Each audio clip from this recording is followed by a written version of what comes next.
Hi, എല്ലാവർക്കും സുഖമല്ലേ? അപ്പോൾ ഞാൻ കുറേ നാളുകളായി ഒരു വീഡിയോ ചെയ്തിട്ട്. അപ്പോൾ ഇന്ന് ഞാനേ ഒരു ചെമ്മീനച്ചാർ ഉണ്ടാക്കാൻ പോവുകയാണ്. എൻ്റെ മോള് 2 ദിവസം കഴിയുമ്പോൾ പോകും. അപ്പോൾ മോൾക്ക് കൊടുത്തു വിടാൻ വേണ്ടി ഒരു ചെമ്മീനച്ചാർ ഉണ്ടാക്കാൻ പോവുകയാണ്. അപ്പോൾ ഞാൻ ചെമ്മീൻ നന്നായിട്ട് കഴുകി മഞ്ഞളും ഉപ്പൊക്കെ ഇട്ട് വറ്റിച്ച് വെച്ചിട്ടുണ്ട്. അത് കുറച്ച് നല്ലെണ്ണയിൽ ഇട്ടിട്ട് ഞാൻ വറുത്തെടുക്കാൻ പോവുകയാണ്. അതിന് മുമ്പായിട്ട് കുറച്ച് കടുകും ഉലുവയും കൂടി എണ്ണയിലിട്ടിട്ട് ഞാൻ വറുക്കുന്നുണ്ട്. മുപ്പിച്ചെടുത്ത് വറുത്ത് കഴിയുമ്പോൾ ആ മൂത്ത എണ്ണയിലേക്ക് ഞാൻ നന്നായിട്ട് ഒപ്പം മഞ്ഞപ്പൊടി ഇട്ടിട്ട് വറ്റിച്ച് വെച്ചാൽ ഒന്ന് അതിനകത്തേക്ക് ഇടുകയാണ്. ഇത് നന്നായിട്ട് ഫ്രൈ ചെയ്തെടുക്കാൻ നമുക്ക്. ഇത് ഫ്രൈ ചെയ്തെടുത്തിട്ട് വേണം ബാക്കി കാര്യങ്ങളൊക്കെ ചെയ്യാനായിട്ട്. വെളിച്ചെണ്ണയിലിട്ട് ഫ്രൈ ചെയ്യാനായിട്ട് ഇടുകയാണ്.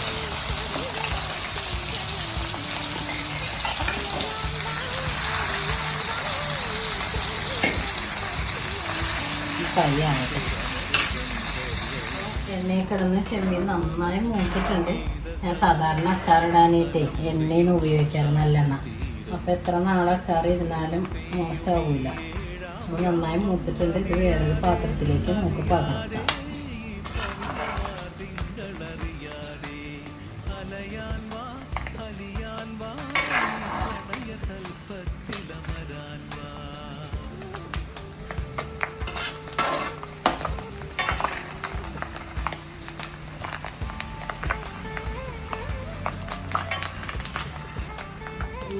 നന്നായി എണ്ണയിൽ കിടന്ന് മൂത്ത ചെമ്മീനൊക്കെ ഞാനൊരു പാത്രത്തിലേക്ക് പകർത്തിയാണ്.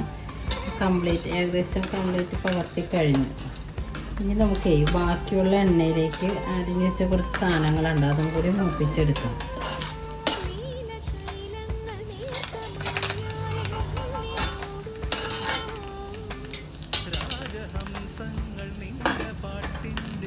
ബാക്കി വന്ന എണ്ണയിലേക്ക് നമുക്ക് നീളത്തിൽ അരിഞ്ഞു വെച്ച ഇഞ്ചി, ഒരു 2 അല്ലി വെളുത്തുള്ളി, അത് ഇതിനകത്തേക്ക് ഇടുകയാണ്. ഇതൊന്നും നോക്കട്ടെ. നല്ലെണ്ണയാണ് ഉപയോഗിക്കുന്നത്. ഞാൻ ഏകദേശം ഒരു 700 ഗ്രാം ചെമ്മീനോളം എടുത്തിട്ടുണ്ട്. അപ്പോൾ ഒരു 3 കഷ്ണം ഇഞ്ചി നീളത്തിൽ അരിഞ്ഞത്, ഒരു 2 വലിയ അല്ലി വെളുത്തുള്ളി, ചൈന ഉള്ളിയാണ്, വെളുത്തുള്ളി ഇട്ടിട്ടുണ്ട്. അത് നന്നായിട്ട് നോക്കട്ടെ ഇതിനകത്ത് കിടന്നിട്ട്. പിന്നെ ഉപ്പിട്ട് വറ്റിച്ച ചെമ്മീനായതുകൊണ്ട് ഉപ്പ് നോക്കിയിട്ട് ബാക്കി ഉപ്പിട്ടാൽ മതി. ഇഞ്ചി നന്നായിട്ട് മൂക്കട്ടെ. ഇഞ്ചി നന്നായി മൂത്തിട്ടുണ്ട്. ബാക്കി പച്ചമുളക് കാന്താരി മുളകാണ് കേട്ടോ. നേരത്തെയുള്ള വീഡിയോയിൽ നമ്മൾ കാന്താരി മുളക് കൂടെ ഉണ്ടായത് പറിക്കണ കണ്ടല്ലോ. അപ്പോൾ അതിൽ നിന്ന് പറിച്ച കാന്താരി മുളകാണിത്. 15 കാന്താരി മുളകോളം ഞാൻ ഇതിനകത്ത് ഇട്ടിട്ടുണ്ട്. അച്ചാറല്ലേ, നല്ല എരിവ് വേണമല്ലോ. കുറച്ച് വേപ്പില ഇതിനകത്തില്ല. ഇത് ഞങ്ങളുടെ മുറ്റത്തുനിന്ന് കുറച്ച് വേപ്പില തന്നെയാണ്. കുറച്ച് വാടിയിട്ടുണ്ട്, എന്നാലും ഇതിനകത്തേക്ക് ഇടുകയാണ്. ഇതൊന്നും വെക്കട്ടെ കിടന്നിട്ട്. പിന്നെ ഞാനൊരു ടീസ്പൂൺ റസ്റ്റ് വാങ്ങിയിട്ടുണ്ട്, അതിലേക്ക് വെക്കുകയാണെങ്കിൽ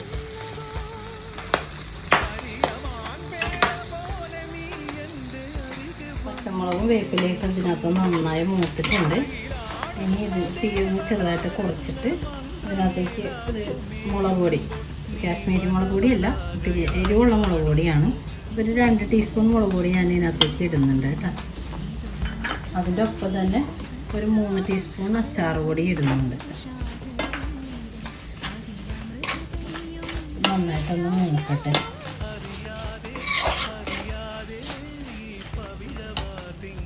കൂടാതെ അല്പം കായപ്പൊടി, ഏതച്ചാറിനും ഒരല്പം കായപ്പൊടി ഇടുമ്പോൾ ഒരു പ്രത്യേക രുചിയാണല്ലോ.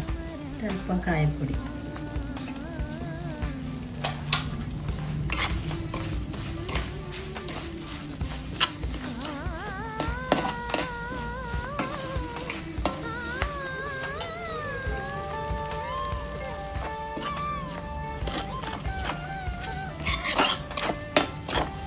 ഓടിക്കിട്ട് എണ്ണ കുറച്ച് കുറവാണെങ്കിൽ കുറച്ച് എണ്ണ കൂടി ഇതിനകത്ത് ആഡ് ചെയ്യാവുന്നതാണ്.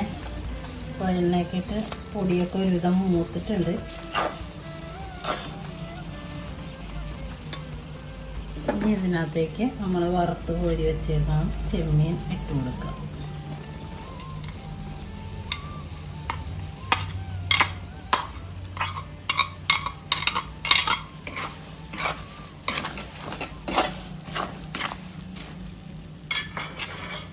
നേരത്തെ ഉപ്പിട്ട് വെച്ചേക്കണ ചെമ്മീനായതുകൊണ്ടേ ഉപ്പൊന്ന് നോക്കിയിട്ട് ഇനി വേണമെങ്കിൽ ഉപ്പിട്ട് കൊടുത്താൽ മതി, അല്ലെങ്കിൽ ഉപ്പ് അധികമായി പോവില്ലേ.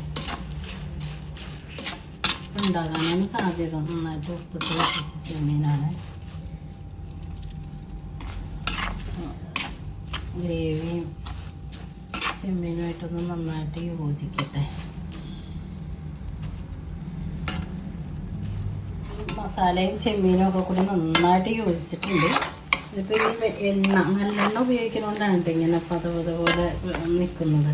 ഇത് ആറിക്കഴിയുമ്പോൾ എല്ലാം ശരിയാവും.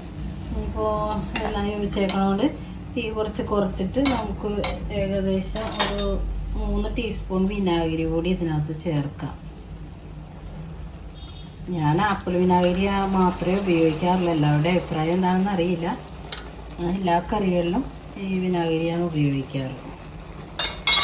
തിളച്ച് കഴിയുമ്പോൾ നമുക്ക് തീ ഓഫ് ചെയ്യാം. നന്നായിട്ട് യോജിക്കാൻ വേണ്ടിയാണ് ഒന്ന് ഇളക്കി കൊടുക്കുന്നത്. ഇത്രയും മതി, ഇതിൻ്റെ ആവശ്യമുള്ളൂ. അപ്പോൾ ഇത് കണ്ട നമ്മൾ കടയിൽ നിന്ന് വാങ്ങിക്കുന്ന ചെമ്മീനച്ചാറ് പോലെ അല്ല ചെമ്മീനച്ചാറ്. എല്ലാവരും ട്രൈ ചെയ്യുക.